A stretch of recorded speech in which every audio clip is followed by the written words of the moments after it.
तो दोस्तों स्वागत है आप सबका हमारे चैनल की एक बिल्कुल ही नई वीडियो के अंदर, जहाँ पर आज की इस वीडियो के अंदर हम बात करने वाले हैं अजय देवगन की लेटेस्ट मूवी रेड 2 के बारे में। ये रेड 2 मूवी साल 2018 में आने वाली रेड का सेकंड पार्ट है, जो कि रिलीज हुई है इस महीने की 1 तारीख को, यानी कि 1 मई 2025 को। और बिल्कुल अपने फर्स्ट पार्ट की तरह ये मूवी भी पूरी तरह से बेस्ड है रेड के ऊपर। और आज की वीडियो के अंदर मैं आप सभी के लिए इस पूरी रेड 2 मूवी को डिटेल से एक्सप्लेन करने वाला हूँ, ताकि आप सभी घर बैठे इस पूरी मूवी की स्टोरी को जानकर एंजॉय कर सकें। सो अगर आप में से कोई पहली बार हमारे चैनल को देख रहा है तो आप जल्दी से हमारे चैनल को सब्सक्राइब कर लीजिए और सब्सक्राइब बटन के बगल वाले बेल आइकन को और प्रेस कर लीजिए, ताकि आप हमारे चैनल की सारी लेटेस्ट वीडियो सबसे पहले देख पाएं। बाकी दोस्तों अगर आप मूवी की जो स्टोरी है वो रेड 1 से कनेक्टेड है और इसीलिए इस मूवी के ज्यादातर कैरेक्टर्स भी सीधा उसी मूवी से लिए गए हैं। सो इसीलिए अगर आप में से कोई ऐसा है जिसने रेड 1 मूवी नहीं देखी है या फिर आपको वो मूवी देखे हुए काफी टाइम हो गया है, तो मैं आप सभी के लिए रेड 1 मूवी के प्लॉट को डिस्कस कर लेता हूँ, ताकि आप सभी 1 से 2 मिनट के अंदर अंदर अब तक होने वाली सारी कहानी के बारे में जान जाएं। तो दोस्तों रेड मूवीज के जो मेन कैरेक्टर है वो है अजय देवगन, जिनका इन मूवीज के अंदर नाम है अमेय पटनायक। और ये अमेय पटनायक एक IRS यानी कि इंडियन रेवेन्यू सर्विसेज का ऑफिसर है, जो कि इनकम टैक्स डिपार्टमेंट के अंदर एक डेप्यूटी कमिश्नर के तौर पर काम करता है। और इनकम टैक्स डिपार्टमेंट में डेप्यूटी कमिश्नर की रैंक बहुत ही बड़ी होती है, इसीलिए आप सभी ये समझ सकते हैं कि अमेय पटनायक इनकम टैक्स का बहुत ही बड़ा ऑफिसर है। इसके साथ ही अमेय पटनायक एक बहुत ही ईमानदार ऑफिसर है, जो कि अब तक अपनी सर्विसेज में 4200 करोड़ से भी ज्यादा पैसे रेट्स के अंदर कवर कर चुका है। लेकिन दोस्तों रेट्स मार के सरकार का इतना बड़ा फायदा करवाने के बाद भी अमेय पटनायक का 74 टाइम्स ट्रांसफर किया गया है। लेकिन तब भी अमेय पटनायक की खासियत यह है कि ये ट्रांसफर होकर जहाँ भी जाता है ये वहाँ रेड मार देता है और उस एरिया के जितने भी करप्ट लोग होते हैं उन सबको सबके सामने ले आता है। अब दोस्तों इसी अमेय पटनायक की जो वाइफ है उसका नाम होता है मालिनी पटनायक, और इसी मालिनी पटनायक को रेड 1 में प्ले किया था इलियाना डिक्रूज ने, लेकिन अब रेड 2 के अंदर उन्हें रिप्लेस करके वहाँ पर वानी कपूर आ गई है। बाकी इन सबके साथ ही रेड 1 के अंदर हमने देखा था कि उस मूवी के अंदर अमेय पटनायक लखनऊ के एक बहुत ही अमीर आदमी के घर पर छापा मारता है, और लखनऊ के इस अमीर आदमी का नाम होता है रामेश्वर सिंह। जो रामेश्वर सिंह अपने एरिया का डॉन होने के साथ साथ वहाँ का लोकल पॉलिटिशियन भी होता है। लेकिन तब भी अमेय पटनायक उसके घर पर रेड मारता है, और 4 दिनों की लंबी रेड के बाद रामेश्वर सिंह के घर से सारा ब्लैक मनी और सारा इलीगल ज्वेलरी कवर कर लेता है, और फिर इसीलिए वो सारी चीजें जमा होती है सरकारी खजाने में, और उसके बाद रामेश्वर सिंह को जेल हो जाती है। और अब इसके आगे से स्टार्ट होती है रेड 2 की स्टोरी। सो अब कहानी में 7 साल बीत जाते हैं, और इसीलिए 7 साल बाद रेड 2 की स्टार्टिंग होती है साल 1989 से। अब यह स्टार्ट होते हैं हम राजस्थान के अंदर एक राजा के बहुत ही बड़े पैलेस को देखते हैं, जिस पैलेस के अंदर एक बहुत ही बड़ी पार्टी हो रही होती है। अब इसी पैलेस का जो राजा होता है उसके पास बहुत सारे पैसे होते हैं, लेकिन उन्हीं सारे पैसों में बहुत सारा इलीगल पैसा भी होता है, जिसे इस राजा ने कई सारे गलत काम करके कमाए होते हैं। और आज के दिन इस राजा को ये टिप मिली होती है कि आज उसके घर पर छापा पड़ने वाला है, और उसके पैलेस पर छापा और कोई नहीं बल्कि अमेय पटनायक मारेगा। और इसीलिए अमेय पटनायक के डर से वो अपने सारे ब्लैक मनी को अपने एक आदमी के जरिए पैलेस से बाहर भिजवा देता है, जिसके बाद राजा को वो आदमी उन सारे पैसों को ट्रक में डलवा के दूर ले जाने लगता है। अब इसी टाइम पर अमेय पटनायक अपनी टीम के साथ सीधा पैलेस पहुंचता है, और वहाँ पर वो गेट के गार्ड्स को गेट खोलने को कहता है ताकि वो पैलेस के अंदर छापा मार सके। लेकिन दोस्तों हम ये देखते हैं कि जब अमेय पटनायक अपनी टीम के साथ पैलेस के अंदर आता है, तब उसके रेड मारने से पहले राजा के सारे आदमी उन पर बंदूक और हथियार तान देते हैं, जिसके बाद ही अमेय पटनायक की पूरी टीम वहाँ पर आगे नहीं बढ़ती और चुपचाप पैलेस से निकल के चली जाती है। अब ये देखकर पैलेस के राजा को ऐसा लगता है कि उसने अमेय पटनायक और उसकी पूरी टीम को डरा दिया है, और शायद इसीलिए उसके डर के मारे अमेय पटनायक वहाँ से भाग गया है। लेकिन दोस्तों एक्चुअली अमेय पटनायक वहाँ से डर के नहीं भागता है, बल्कि असल में उसे पता लग गया होता है कि पैलेस के राजा ने अपने दूसरे आदमी के जरिए अपने सारे ब्लैक मनी को कहीं और निकलवा दिया है, और इसलिए अमेय पटनायक जल्दी से अपनी टीम को लेकर सीधा वहाँ पर जाता है, और वहाँ पहुंचकर राजा के पैसों से भरे सारे ट्रक्स को सीज कर लेता है, और राजा के उस आदमी को पकड़कर सीधा अपने ऑफिस लेकर आता है। और पटनायक के ऑफिस आने के बाद राजा का वो आदमी उसे रिश्वत ऑफर करता है, और वो अमेय पटनायक से कहता है कि वो राजा के इन सारे ब्लैक मनी को छोड़ दे, और इसके बदले में वो उसे 2-4 लाख रुपए दे देगा। लेकिन उसकी बात सुनकर अमेय पटनायक कोई रिएक्शन नहीं देता है, और इसीलिए राजा का वो आदमी पैसे बढ़ाते बढ़ाते 10 लाख तक ले जाता है, एंड वो अमेय पटनायक को 10 लाख रुपए ऑफर करता है। लेकिन इसके बाद अमेय पटनायक उससे 2 करोड़ रुपए मांगता है, और वो राजा के आदमी से कहता है कि अगर राजा को अपना सारा ब्लैक मनी वापस चाहिए तो उसके बदले में उसे 2 करोड़ रुपए देने होंगे। और अब इसके आगे हम ये देखते हैं कि राजा साहब इस ऑफर के लिए मान जाता है, और वो कहीं से 2 करोड़ रुपए अरेंज करके उसे सीधा अमेय पटनायक को दे देता है, और अमेय पटनायक के हाथों से अपने सारे ट्रक छुड़वा लेता है। और यहाँ मूवी की स्टार्टिंग में हमें ऐसा दिखाया जाता है कि अब अमेय पटनायक एक करप्ट ऑफिसर बन चुका है, जो कि रिश्वत लेने लगा है। लेकिन दोस्तों मैं आपको बता दूं कि अमेय पटनायक ने रिश्वत क्यों लिया है, इस बारे में हमें आगे पता लगेगा। अब दोस्तों इसके बाद इसे शिफ्ट होता है और हम सीधा जेल के अंदर रामेश्वर सिंह को देखते हैं, जो कि बीते 7 सालों से जेल के अंदर सजा काट रहा होता है। अब यह जेल के अंदर ही हमें पता लगता है कि रामेश्वर सिंह जेल के अंदर काफी टाइम से पैरोल के लिए अप्लाई कर रहा है, और फाइनली 7 सालों की सजा के बाद उसे पैरोल दे दिया जाता है, जिसके बाद रामेश्वर सिंह जेल से बाहर आ जाता है। अब दोस्तों आप में से जो भी लोग पैरोल सिस्टम के बारे में नहीं जानते हैं उन सबको मैं बता दूं कि जब भी किसी जेल के अंदर कोई कैदी बहुत अच्छा बिहेवियर रखता है, जेल में शांति से रहता है, किसी से लड़ाई नहीं करता है और अपने सारे कामों को भी टाइम से पूरा करता है, तब उसके अच्छे बिहेवियर को देखते हुए उसे पैरोल सिस्टम पर बाहर भेज दिया जाता है। एग्जाम्पल के लिए किसी क्रिमिनल की सजा 10 साल की है तो तब भी उसके अच्छे बिहेवियर को देखते हुए उसे 7-8 सालों में जेल से बाहर भेजा जा सकता है, और इसी चीज को ही पैरोल कहा जाता है। अब दोस्तों इसके बाद ही सीन शिफ्ट होता है और हम इसके बाद अमेय पटनायक की लाइफ देखते हैं। हम ये देखते हैं कि पटनायक अपनी लाइफ में काफी खुश होता है और अब उसे और उसकी वाइफ को एक बेटी भी होती है जो कि 6 साल की होती है। लेकिन दोस्तों यहाँ पर हम ये नोटिस करते हैं कि जहाँ रेड के पार्ट 1 के अंदर अमेय पटनायक की वाइफ को इलियाना डिक्रूज ने प्ले किया था, वहीं पर ही रेड 2 के अंदर अमेय पटनायक की वाइफ वानी कपूर होती है। लेकिन दोस्तों यहाँ अपने घर में अमेय पटनायक अपनी वाइफ को ये बताता है कि अब उसका इस शहर से भी ट्रांसफर हो चुका है और ये चीज बताते हुए वो अपनी वाइफ को अखबार दिखाता है, जहाँ अखबार की हेडलाइन पढ़कर हमें भी ये पता लगता है कि असल में अमेय पटनायक ने राजस्थान के राजा के पैसे छोड़ने के बदले में जो 2 करोड़ की रिश्वत ली थी, वो रिश्वत की खबर बाहर आ चुकी थी और इसीलिए उसी रिश्वत के इल्जाम की वजह से अमेय पटनायक का ट्रांसफर हुआ है और इस बार उसका ट्रांसफर हुआ है राजस्थान के भोज टाउन के अंदर। वैसे दोस्तों मैं आपको बता दूं कि राजस्थान के अंदर भोज नाम का कोई भी टाउन नहीं है और इसीलिए आप ये समझ सकते हैं कि मूवी के अंदर इस भोज नाम के टाउन को फिक्शनल तरीके से क्रिएट किया गया है। अब दोस्तों ट्रांसफर के हिसाब से अमेय पटनायक अपनी फैमिली को लेता है और सीधा भोज टाउन चला जाता है, जिस टाउन में उसका ट्रांसफर हुआ था। अब अमेय पटनायक के यहाँ पर आने के बाद ही हम भोज टाउन का नजारा देखते हैं और इसी भोज के अंदर हम मिलते हैं मूवी के मेन विलन से, यानी कि रितेश देशमुख से, जिनका इस मूवी के अंदर नाम होता है मनोहर धनखड़। लेकिन दोस्तों इस पूरी मूवी के अंदर इन्हें दादा भाई के नाम से जाना जाता है और इसीलिए हम भी इन्हें दादा भाई कहेंगे। और दोस्तों दादा भाई के इंट्रोडक्शन के साथ ही हमें पता लगता है कि ये दादा भाई पूरे भोज का एमएलए है और एक एमएलए होने की वजह से यहाँ के लोग उसे काफी सपोर्ट करते हैं एंड दादा भाई की पूरे भोज के अंदर बहुत ज्यादा रिस्पेक्ट भी है। इसके साथ ही दादा भाई अपने एरिया के लोगों की बहुत मदद करता है और उसके टाउन में जितने भी भूखे लोग होते हैं वो उन सभी को खाना भी खिलाता है, जिस वजह से पूरे भोज के लोग दादा भाई से बहुत ज्यादा प्यार करते हैं और उसके लिए हमेशा अपना पूरा सपोर्ट दिखाते हैं। हालांकि दोस्तों इन सब के साथ ही जो दादा भाई है वो पूरे भोज का सबसे अमीर आदमी होता है, यानी कि पूरे भोज के अंदर उसके पास सबसे ज्यादा पैसे होते हैं। इसके साथ ही उसने गरीबों की मदद करने के लिए एक फाउंडेशन भी बना रखा होता है, जिस फाउंडेशन के जरिए वो सारे जन कल्याण के काम करता है। अब दोस्तों इसके बाद सीन शिफ्ट होता है और हम फिर से अमेय पटनायक को देखते हैं जो कि भोज आने के बाद सीधा अपने ऑफिस ज्वाइन करता है। अब यहाँ के इनकम टैक्स ऑफिस में आने के बाद ही वो सबसे पहले अपने सीनियर ऑफिसर से मिलता है जो कि इनकम टैक्स का चीफ कमिश्नर होता है और मूवी के अंदर इनकम टैक्स के चीफ कमिश्नर को प्ले किया है रजत कपूर ने, जो कि इससे पहले भी कई सारी बड़ी बड़ी मूवीज और सीरीज में काम कर चुके हैं। अब दोस्तों यहाँ पर ही अमेय पटनायक अपने सीनियर और अपने बाकी सारे ऑफिसर्स को बताता है कि अब वो यहाँ भोज में यहाँ के सबसे अमीर आदमी दादा भाई के घर पे रेड मारेंगे। और वैसे ये बात सुनकर अमेय पटनायक का सीनियर भी हिल जाता है, लेकिन अमेय पटनायक जल्दी से अपनी टीम तैयार करता है और सीधा दादा भाई के घर रेड मारने जाता है। और फिर दोस्तों इसी टाइम पर हमें पता लगता है कि असल में मूवी की स्टार्टिंग में अमेय पटनायक ने जो 2 करोड़ की रिश्वत ली थी वो उसने करप्ट ऑफिसर होने की वजह से नहीं ली थी, बल्कि वो सब कुछ उसका मास्टर प्लान था। एक्चुअली में अमेय पटनायक जानता था कि रिश्वत लेने की वजह से उस पर रिश्वत लेने का इल्जाम लगेगा और उसका यहाँ भोज में ट्रांसफर हो जाएगा एंड इसी वजह से उसने जानबूझकर रिश्वत ली ताकि उसका यहाँ पर ट्रांसफर हो जाए। और ये सब इसीलिए क्योंकि अमेय पटनायक यहाँ पर आकर दादा भाई को टारगेट करना चाहता था, क्योंकि वो दादा भाई को काफी सालों से ट्रैक कर रहा था। लेकिन दोस्तों इसी दौरान हमें पता लगता है कि रेड मारने से पहले अमेय पटनायक ने दादा भाई के बारे में सारी इन्फॉर्मेशन ले ली थी। हम ये जानते हैं कि रेड मारने से काफी टाइम पहले से ही अमेय पटनायक ने भोज टाउन के लोगों से दादा भाई के बारे में जानना शुरू कर दिया था। और इसी दौरान जब वो एक बार जूते लेने जूते वाली दुकान पर गया था, तब उसी टाइम पर दादा भाई के बारे में पूछने पर जूते वाला उसे बताता है कि असल में दादा भाई बहुत ही अच्छे इंसान है जिन्होंने मेरी भी कई बार मदद की है। लेकिन असल में बात यह है कि आज से बहुत साल पहले दादा भाई की भी एक जूते चप्पल की दुकान थी और वो मेरी तरह लोगों को जूते चप्पल बेचा करते थे। लेकिन दादा भाई की एक खासियत थी कि उनके दुकान में कोई जूते चप्पल बिके या फिर ना बिके, लेकिन तब भी वो अपने आसपास के पूरे इलाके के लोगों को खाना खिलाया करते थे। और वो जब तक अपने क्षेत्र के गरीब लोगों को भोजन नहीं करा देते थे तब तक दादा भाई घर जाकर सोते नहीं थे। लेकिन जब ऐसे ही गरीब लोगों को खाना खिलाने में दादा भाई को तकलीफ होने लगी और उनके पैसे खत्म होने लगे, तब उन्होंने अपने जूते चप्पल की दुकान तक बेच दी और दुकान बेचकर जो पैसे मिले उनसे गरीब लोगों को खाना खिलाने लगे। लेकिन फिर एक समय ऐसा है कि जब दादा भाई के पास कुछ भी नहीं बचा, दादा भाई के सारे पैसे खत्म हो चुके थे, इसीलिए वो चाहकर भी गरीबों की मदद नहीं कर पा रहे थे। लेकिन इतने टाइम तक गरीबों की सेवा करने की वजह से आसपास के सारे लोग उनके समर्थन में आ गए और सभी गरीब लोगों ने दादा भाई को राय दी कि वो इलेक्शन में खड़े हों और पूरे क्षेत्र के एमएलए बन जाएं और एक बार नेता बनने के बाद वो क्षेत्र के लोगों की बड़े आराम से मदद कर सकते थे। अब सभी लोगों ने दादा भाई को राय दी कि वो चीफ मिनिस्टर के ऑफिस जाकर उनसे टिकट मांगे। लेकिन जब लोगों के कहने पर दादा भाई चीफ मिनिस्टर के ऑफिस गए और वहाँ जाकर एमएलए बनने की टिकट मांगी, तो वो सुनकर वहाँ बैठे चीफ मिनिस्टर ने और बाकी सारे लोगों ने दादा भाई का बहुत मजाक बनाया। चीफ मिनिस्टर ने दादा भाई को गरीब और फटीचर कहा और उन्होंने दादा भाई से ये भी कहा कि उसकी चप्पल खरीदने की भी औकात नहीं है और इसीलिए दादा भाई की बेइज्जती करने के लिए उसने दादा भाई के पैरों में पहनी हुई चप्पल को उनके सर पर रखने को कहा और सर पर चप्पल रखकर ही वहाँ से जाने को कहा। लेकिन जब भोज के लोगों ने देखा कि चीफ मिनिस्टर ने दादा भाई की बेइज्जती करी है और अपने ऑफिस से दादा भाई को उनके सर पर चप्पल रखवाकर वापस भेजा है, तब पूरे भोज के सारे लोग दादा भाई के समर्थन में आ गए और सभी लोगों ने मिलकर बिना किसी पार्टी के दादा भाई को पूरे क्षेत्र का एमएलए बना दिया। यहाँ तक कि उसके बाद से दादा भाई का समर्थन इतना ज्यादा बढ़ गया कि खुद राजस्थान के चीफ मिनिस्टर को भी दादा भाई से माफी मांगनी पड़ी और उनसे माफी मांग के दादा भाई का सपोर्ट लेना पड़ा, जिसके बाद दादा भाई पूरे राज्य के होम मिनिस्टर बन गए और उसके बाद से दादा भाई ने अपनी फाउंडेशन खोली जिसके जरिए वो आज गरीबों की मदद कर रहे हैं। हालांकि इन्हीं सारी इंक्वायरीज के साथ ही अमेय पटनायक को ये भी पता लगता है कि दादा भाई आज से काफी साल पहले नेहा नाम की एक लड़की से प्यार भी किया करता था। और वैसे तो दादा भाई और नेहा दोनों एक दूसरे से शादी करने वाले थे, लेकिन शादी होने से पहले नेहा की ट्रेन हादसे में मौत हो गई और उस बात का दादा भाई को बहुत बड़ा सदमा लगा एंड फिर उसके बाद से दादा भाई ने कभी शादी ही नहीं करी। हालांकि दादा भाई के साथ साथ ही हमें यहाँ पर अमेय पटनायक के बारे में भी पता लगता है, जैसे कि हम ये जानते हैं कि अमेय पटनायक ने जानबूझकर राजा से रिश्वत ली थी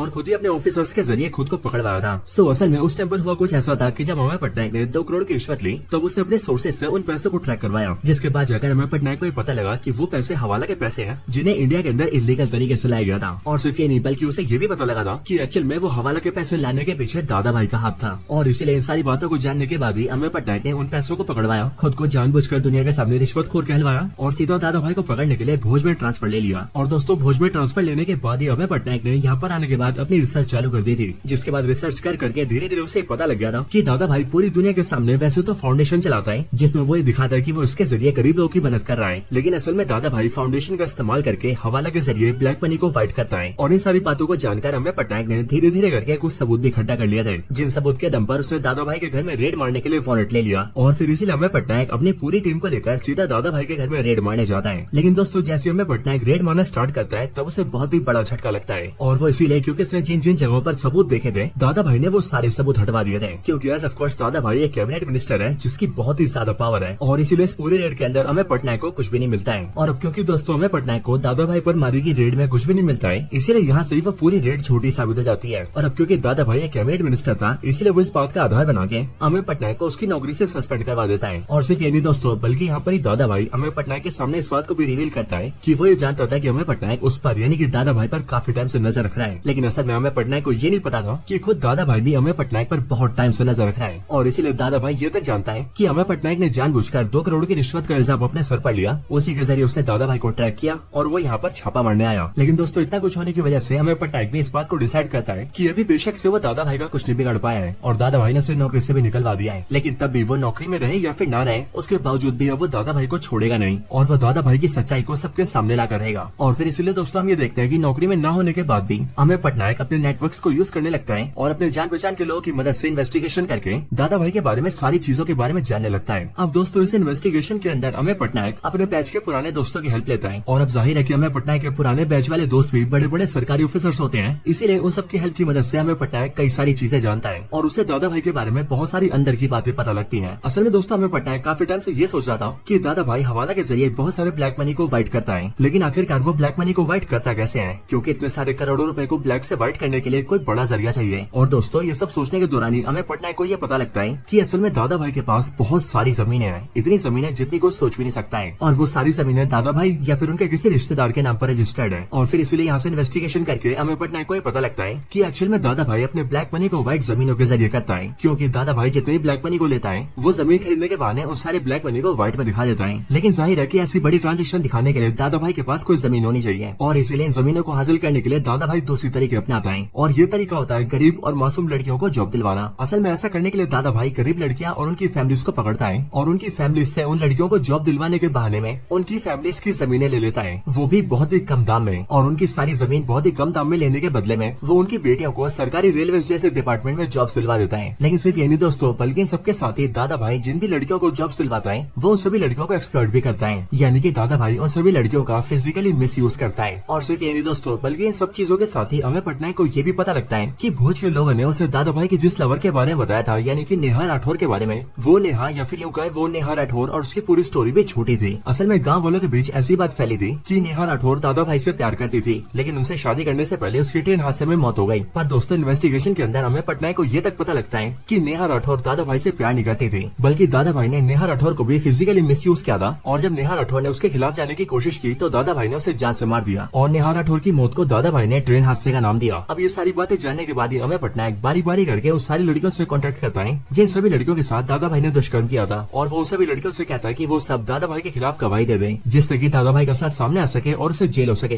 लेकिन दोस्तों अब ये देखते हैं कि कोई भी लड़की दादा भाई के खिलाफ नहीं जाती और वो सबके सब अमर पटनायक का साथ देने से मना कर देती है। लेकिन दोस्तों जब सारी लड़कियां दादा भाई के खिलाफ जाने से मना कर देती हैं तब अमर पटनायक के दिमाग में एक आइडिया आता है और वो सोचता है कि इस आइडिया के जरिए वो दादा भाई की सच्चाई सामने ला सकता है एंड उसे अरेस्ट करवा सकता है। अब ऐसा करने के लिए वो सबसे पहले दिल्ली जाकर एक लॉयर से मिलता है जो लॉयर बहुत ही ज्यादा करप्ट होता है और पैसे लेकर कुछ भी कर देता है और अमर पटनायक इस लॉयर को कई सारे पैसे देता है और उससे दादा भाई के खिलाफ कोर्ट में एक PIL फाइल करवाता है और वो इस PIL को दादा भाई के खिलाफ फाइल करवाता है जिसमें कि ये लिखा होता है कि दादा भाई के पास जो बेशुमार जमीनें हैं वो उसने गरीब लोगों से हड़पी है। अभी तक दादा भाई को जैसे इस बात का पता लगता है कि उसके खिलाफ PIL फाइल हुई है तब उसे ये जानकर बहुत ज्यादा गुस्सा आता है। लेकिन दोस्तों इसी टाइम पर सीन शिफ्ट होता है और हम भोज के इनकम टैक्स ऑफिस के अंदर एक नया ऑफिसर को देखते हैं जिस ऑफिसर का नाम होता है बब्बन और ये बब्बन ऑफिसर अमर पटनायक की जगह होता है क्योंकि आपको याद हो तो दादा दादा भाई के घर में रेड मारने की वजह से अमेय पटनायक को सस्पेंड कर दिया गया है और अब इसीलिए उसकी जगह बब्बन आया है। लेकिन दोस्तों हम ये देखते हैं कि बब्बन बहुत ही ज्यादा करप्ट होता है और इसीलिए वो दादा भाई के पास जाकर उससे कहता है कि अगर दादा भाई उसे टाइम टाइम पर रिश्वत खिलाता रहेगा तो वो कभी भी दादा भाई के खिलाफ नहीं जाएगा। और इसलिए हम ये देखते हैं कि दादा भाई भी इस बात के लिए राजी हो जाता है और वो बब्बन को पैसे खिलाकर अपनी तरफ कर लेता है। लेकिन दोस्तों इसके बाद जो नया ऑफिसर होता है जिसका नाम बब्बन होता है, उसे टिप मिलती है कि भोज में दादा भाई का कोई दुश्मन है जिसके घर में बहुत सारा इलीगल पैसा छुपा हुआ है और इसलिए इस बात को जानते वो फैसला करता है कि ये जो दादा भाई का दुश्मन है वो उसके घर में छापा मार के पैसा पकड़ेगा और ऐसा करके वो दादा भाई को खुश कर देगा। लेकिन दोस्तों जब वो वहाँ जाकर छापा मारता है तब उसे पता लगता है कि असल में वो जगह दादा भाई की थी, इसलिए वहाँ का सारा पैसा भी दादा भाई का था। और इसलिए इस बात को जानते वो जल्दी से दादा भाई के पास जाकर माफी मांगता है, जो सुनकर दादा भाई उससे कहता है कि वो आगे से कहीं छापा नहीं मारेगा। लेकिन ये सुनकर बब्बन दादा भाई से कहता है कि जहाँ भी छापा मारने के बारे में उनके डिपार्टमेंट को पता लगता है उन्हें वहाँ पर छापा मारना ही पड़ता है और इसलिए हो सकता है कि आगे भी वो लोग कई जगहों पर छापा मारे। अब दोस्तों ये बात सुनकर दादा भाई थोड़ा सा घबरा जाता है और इसलिए वो सोचता है कि आगे चलकर ऐसे उसके और भी पैसे पकड़े जा सकते हैं और इसलिए दादा भाई भोज से अपने सारे पैसे को इकट्ठा करता है और अपने सारे ब्लैक मनी और इलीगल ज्वेलरी को वहाँ से शिफ्ट करवाने लगता है। अब हालांकि दोस्तों इस टाइम पर दादा भाई ये सोचता है कि आखिरकार ऑफिसर बब्बन को और इनकम टैक्स डिपार्टमेंट को उसकी जगहों के बारे में कैसे पता लगा, क्योंकि होना हो छापा मारने के लिए किसी न किसी ने तो उन्हें ये बताया ही होगा। और थोड़ी जांच के बाद दादा भाई को पता लगता है कि असल में इनकम टैक्स वालों को और बब्बन को ये सारी बातें अमेय पटनायक बता रहा है। लेकिन अमेय पटनायक को ये सारी बातें पता लग रही है दादा भाई के पीए से, और वो इसीलिए क्योंकि आज से काफी टाइम पहले अमेय पटनायक ने दादा भाई के पीए से मीटिंग करी और उसने पीए से बातचीत करके उसका जमीर जगा दिया एंड उसे अपनी साइड कर लिया, जिसके बाद से दादा भाई के पीए ने दादा भाई को पकड़वाने के लिए उसके सारे अड्डों की लोकेशन अमेय पटनायक को बताना शुरू कर दिया। अब ये बात जानते ही दादा भाई अपने पीए को पकड़कर बहुत पिटवाता है एंड उसे एक जगह किडनैप करवा के रख देता है। अब हालांकि दोस्तों इसी टाइम पर हम ये देखते हैं कि अमेय पटनायक की वाइफ को यानी कि मालिनी पटनायक को भी ये पता लग जाता है कि दादा भाई ने बहुत सारी लड़कियों को एक्सप्लॉइट किया है और इसीलिए उन सारी लड़कियों के बारे में जानने के बाद ही वो बारी बारी करके उन लड़कियों से मिलने लगती है और उन सभी को बारी बारी करके दादा भाई के खिलाफ करने के लिए राजी कर लेती है। अब हालांकि दोस्तों इस सबके साथ ही जो दादा भाई होता है उसे कोर्ट में अपनी पीआईएल को लेकर काफी ज्यादा चिंता होती है और इसीलिए अमेय पटनायक ने जिस वकील से बात करी थी दादा भाई सीधे जाकर उस वकील से मिलता है और उस रिश्वतखोर वकील को 5 करोड़ रुपए देता है, जिसके बदले में वकील दादा भाई से कहता है कि वो उसकी पीएल को हटवा देगा। लेकिन दोस्तों इसके बाद जब कोर्ट की प्रोसीडिंग स्टार्ट होती है तब वहाँ कोर्ट में दादा भाई को ऐसा लगता है कि शायद से वकील उसकी पीएल को हटवा देगा, लेकिन असल में वहाँ पर वो वकील तेज चल जाता है और वो असल में कोर्ट में पीएल तो हटवाता नहीं है बल्कि इसके साथ ही वो कोर्ट के अंदर एक रिकॉर्डिंग भी दिखाता है, जिस रिकॉर्डिंग में सभी लोग सुनते हैं कि दादा भाई ने वकील को 5 करोड़ रुपए रिश्वत दी है और रिश्वत देखकर दादा भाई ने पीएल को खत्म करवाने की कोशिश की है। और अब इसलिए ये बात कोर्ट के सामने आने के साथ ही वकील ये भी साबित कर देता है कि दादा भाई ने गरीब लड़कियों के साथ गलत काम किया है एंड उनकी जमीनों को हड़पा है। साथ ही साथ वो ये भी साबित कर देता है कि दादा भाई ने नेहा राठौर को भी जान से मारा है। अब असल में दोस्तों हमें पता लगता है कि वकील इसीलिए तेज चला है क्योंकि अमेय पटनायक ने उसे पहले से अपनी तरफ कर रखा था और उसने वकील को ये तक बता रखा था कि दादा भाई से मिलने की कोशिश करेगा और अपना केस हटवाने के लिए उसे पैसे भी देगा। और इसलिए कोर्ट के अंदर वकील ने दादा भाई का साथ नहीं दिया, जिस वजह से दादा भाई के खिलाफ केस काफी स्ट्रांग हो जाता है और फिर इसलिए जज ऑर्डर्स देता है कि जब तक ये केस चल रहा है तब तक दादा भाई को भोज से तड़ीपार रखा जाएगा ताकि दादा भाई भोज के अंदर किसी भी सबूत के साथ छेड़छाड़ न कर सके। लेकिन दोस्तों इसके आगे हम ये देखते हैं कि दादा भाई काफी पावरफुल इंसान होता है और इसीलिए वो अपने अप्रोच लगाकर अपने तड़ीपार को हटवा लेता है। अब दोस्तों इन सब के बाद हम पटनायक को देखते हैं जो कि सीधा जाकर अपने सीनियर से मिलता है और उनके सामने दादा भाई के खिलाफ कई सारे सबूत रखता है और फिर पटनायक अपने सीनियर से कहता है कि वो दादा भाई के खिलाफ रेड मारने वाला है और अगर इस बार उसे रेड में कुछ भी नहीं मिला तो वो हमेशा के लिए रेड मारना छोड़ देगा एंड इसीलिए वो चाहता है कि उसे उसकी पोस्ट पर वापस डाल दिया जाए। ये बात सुनकर उसका सीनियर मान जाता है एंड वो पटनायक को फिर से उसकी पोस्ट पर डाल देता है, जिसके बाद पटनायक जल्दी से भोज जाता है और सीधा जाकर बब्बन से मिलता है। अब दोस्तों यहाँ पर ये बात रिवील होती है कि जो बब्बन है यानी कि वो ऑफिसर जो कि पटनायक की जगह पर भोज आया होता है वो एक्चुअल में पटनायक का ही दोस्त होता है, जो कि काफी टाइम से पटनायक के कहने पर दादा भाई पर नजर रख रहा था और इसीलिए पटनायक की नौकरी पर वापस आने के बाद ही बब्बन उसे बताता है कि एक्चुअली में दादा भाई के लोकेशन पर रेड पड़ने की वजह से दादा भाई ने अपने सारे का सारा पैसा और सारी ज्वेलरी अपने किसी नए वाले होटल के अंदर छुपा दिया है और इसीलिए अगर वो लोग दादा भाई के उस नए होटल पर रेड मारेंगे तो उन्हें वहाँ से सब कुछ मिल जाएगा। अब दोस्तों ये बात पता लगते ही पटनायक अपनी टीम तैयार करता है और वो जल्दी से दादा भाई के नए होटल में रेड मारने जाता है। हालांकि इस टाइम पर हमें पता लगता है कि दादा भाई से तड़ीपार तो हट गया होता है, लेकिन वो इस टाइम पर चुनाव के काम से बाहर गया होता है। इधर पटनायक अपनी टीम के साथ मिलकर होटल में छापा मारता है, लेकिन काफी देर ढूंढने के बाद भी उसे कुछ भी नहीं मिलता है। लेकिन फिर वो जैसी होटल की दीवारों को तोड़ता है वैसे उसके अंदर से बहुत सारा सोना और कैश निकलना स्टार्ट हो जाता है। इसके साथ ही इस होटल के अंदर जितने भी बाथरूम्स होते हैं उन सबके अंदर सोने के नल लगे होते हैं और इसीलिए अमेय पटनायक और उसकी पूरी टीम मिलकर इन सारी चीजों को जब्त कर लेती है, जिसके बाद इस पूरी रेड के अंदर 500 करोड़ की प्रॉपर्टी पकड़ी जाती है और ये सारी की सारी बेनामी चीजें दादा भाई की होती है। अब दादा भाई को जैसे ये पता लगता है वैसे वो जल्दी से अपने होटल की तरफ भागता है और वो रास्ते में जल्दी से सीएम को भी फोन करता है ताकि वो सीएम से कहकर इस पूरी रेड को रुकवा सके। लेकिन सीएम दादा भाई को ये बोलकर मना कर देता है कि ये पूरी रेड सेंट्रल गवर्नमेंट के हाथ में है, इसलिए वो लोग कुछ नहीं कर सकते हैं। लेकिन ये बात जानते ही दादा भाई जल्दी से पीएम को भी फोन करता है ताकि वो पीएम से कहकर इस रेड को रुकवा सके। लेकिन हम ये देखते हैं कि पीएम दादा भाई का फोन नहीं उठाते हैं। अब ये सब देखकर दादा भाई को बहुत गुस्सा आता है और इसलिए वो जल्दी से भोज के लोगों को उकसाता है और उन सभी को अमेय पटनायक के खिलाफ कर देता है। जिसके बाद हम ये देखते हैं कि भोज भोज की सारी जनता मिलकर जल्दी से दादा भाई के होटल को घेर लेती है और अंदर घुसकर अमेय पटनायक को मारने की भी कोशिश करती है। लेकिन ये सारी चीजें देखकर अमेय पटनायक ने जो भी पैसे रिकवर किए होते हैं वो सारे पैसों को उड़ाने लगता है, जो देखकर भोज की सारी जनता उन पैसों को लूटने में बिजी हो जाती है। और इन पैसों को लौटाते हुए अमेय पटनायक अपने साथियों से कहता है कि ये पैसा असल में भोज के लोगों का ही है जिन्हें दादा भाई ने लूट लिया था और इसलिए अब ये पैसा इन सबको वापस मिल रहा है, इसलिए इन सब में कुछ गलत नहीं है। हालांकि इसके साथ ही दादा भाई ने अपने जिस पीए को किडनैप कर लिया था उसे भी उसने इसी होटल में रखा था और इसीलिए वो पीए भी अमेय पटनायक को मिल जाता है, जो देखकर अमेय पटनायक उस पीए को भी छुड़ा लेता है। हालांकि सिर्फ ये नहीं बल्कि अमेय पटनायक को यहाँ पर यह भी पता लगता है कि दादा भाई ने अपना सारा सोना नदी के अंदर छुपा रखा है और इसीलिए पटनायक जल्दी से नदी के अंदर से दादा भाई का छुपाया हुआ सारा सोना बाहर निकाल लेता है। अब ये सारी चीजें दादा भाई अपने सामने देखता है और इसीलिए उसे बहुत ज्यादा गुस्सा आता है और इसीलिए वो जल्दी से पटनायक को मारने जाता है। लेकिन उसी टाइम पर दादा भाई के सामने उसकी मदर आ जाती है और स्टोरी में यहाँ पर हमें पता लगता है कि अमेय पटनायक की वाइफ ने यानी कि मालिनी ने बारी बारी करके उन सारी लड़कियों को एक कर लिया था जिन सब लड़कियों के साथ दादा भाई ने दुष्कर्म किया था और उस सभी लड़कियों ने एक साथ मिलकर दादा भाई की माँ को सारी सच्चाई बता दी थी और अब इसीलिए दादा भाई की माँ दादा भाई के सामने आती है एंड वो उसे उसके किए गए कामों के लिए चाटा मारती है। और अब क्योंकि दादा भाई की माँ को उसकी सारी सच्चाई पता लगी थी इसलिए वो बेशर्म के मारे टूट जाता है और फिर इसीलिए दादा भाई अपने आप ही सरेंडर कर देता है, जिसके बाद वहाँ पर पुलिस आती है और वो दादा भाई को अरेस्ट कर लेती है। अब इसके बाद हमें सीधा जेल का सीन दिखाया जाता है जहाँ जेल में हम दादा भाई को देखते हैं और जेल के जिस सेल में दादा भाई होते हैं उसके बगल में वहाँ पर ताऊजी आते हैं यानी कि रेड 1 का मेन विलन रामेश्वर सिंह, और वो इसीलिए क्योंकि रामेश्वर सिंह के पैरोल की टाइमिंग खत्म हो गई थी। लेकिन यहाँ पर एक साथ मिलने के बाद ही रामेश्वर सिंह और दादा भाई दोनों ये फैसला करते हैं कि वो दोनों मिलकर अमेय पटनायक से अपना बदला जरूर लेंगे। लेकिन दोस्तों फिर इसके साथ ही ये पूरी मूवी यहीं पर खत्म हो जाती है। सो दोस्तों ये थी वीडियो रेड 2 मूवी की स्टोरी के ऊपर। आपको हमारी वीडियो और इस मूवी की स्टोरी कैसी लगी ये आप मुझे कमेंट्स पे जरूर बताना और अगर आपको वीडियो पसंद आई हो तो आप वीडियो को लाइक जरूर करना। बाकी दोस्तों मैं मिलता हूँ आपसे ऐसे किसी और बेहतरीन वीडियो में, तब तक के लिए गुड बाय।